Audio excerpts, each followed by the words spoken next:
Ration లీలలు, ఇష్టారాజ్యంగా పేర్లు, తప్పుల తడకగా కార్డులు, అధికారుల నిర్లక్ష్యంతో తీవ్రమైనటువంటి తప్పిదాలు. దరఖాస్తు ఓ చోట, పేర్లు నమోదు మరో చోట. పేర్లు తొలగించమంటే ఉన్న కార్డు తీసేశారు. అత్తగారింట్లో చేర్చమంటే తల్లిగారింట్లో చేర్చారు. ఉన్నతాధికారుల పర్యవేక్షణ లోపం లబ్ధిదారులకు శాపం. ప్రజాపాలన దరఖాస్తుల నమోదులో అనేకమైనటువంటి తప్పులట. చూడండి, ఇక ఈ లేడ లాయి కావాలి కదా, లంచాలు కావాలి కదా వీళ్ళకి. వాటి మీద దృష్టి పెట్టారు ఎక్కువ. వాటి మీద దృష్టి పెట్టినప్పుడు ఇంట్లో తప్పిదాలు జరగకపోతే ఏం జరుగుతాయి? అత్తగారింట్లో పేరు, చిన్న పిల్లోడికి పేరు, 5 సంవత్సరాల పిల్లగాడు ఉన్నోడికి రేషన్ కార్డులు, 10 సంవత్సరాల పిల్లగాడికి రేషన్ కార్డులు, ఇచ్చిన దరఖాస్తులు దృష్టి దీని మీద ఉండే. ఇంకా ఏడైతుంది? ఎంతమంది దొరుకుతలేరు? ఏసీబీ అధికారులు ఎంతమంది దొరుకుతలేరు చెప్పండి. ప్రభుత్వానికి చెడ్డ పేరు రావట్లేదా? ప్రభుత్వానికి చెడ్డ పేరు వస్తున్నది కదా. కొండ నాలుకకు మందేస్తే ఉన్న నాలుగు ఊడినట్లు తయారైంది కొత్త రేషన్ కార్డుల జారీ వ్యవహారం.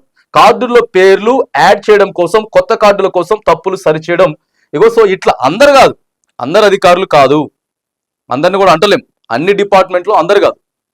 కొందరు ఒక తప్పిదం చేస్తే మిగతా శాఖకు కూడా, ఆ శాఖలో ఉన్నటువంటి మిగతా ఉద్యోగులకు కూడా పేరు వస్తుంది.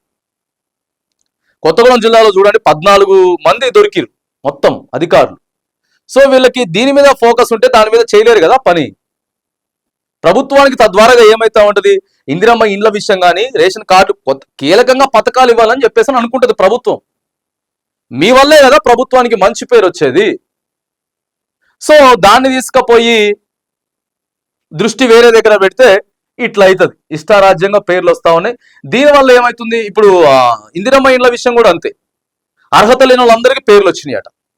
అర్హత లేని వాళ్ళందరికీ పేర్లు వస్తే తద్వారాగా ఏమైతా ఉన్నది, దాన్ని మళ్ళీ రీవెరిఫికేషన్ చేయాలి. సో రీవెరిఫికేషన్ చేస్తే సమయం ఇంకొంచెం ఎక్కువైతా ఉంటది. సో ఇప్పటికే సమయం ఎక్కువైపోతున్నది, లేట్ అయిపోతుందని చెప్పి ప్రజలు మొత్తుకుంటున్నారు. కొత్త రేషన్ కార్డులు కావాలని చెప్పి ప్రజలు ఇది చేస్తున్నారు, కావాలని చెప్పి.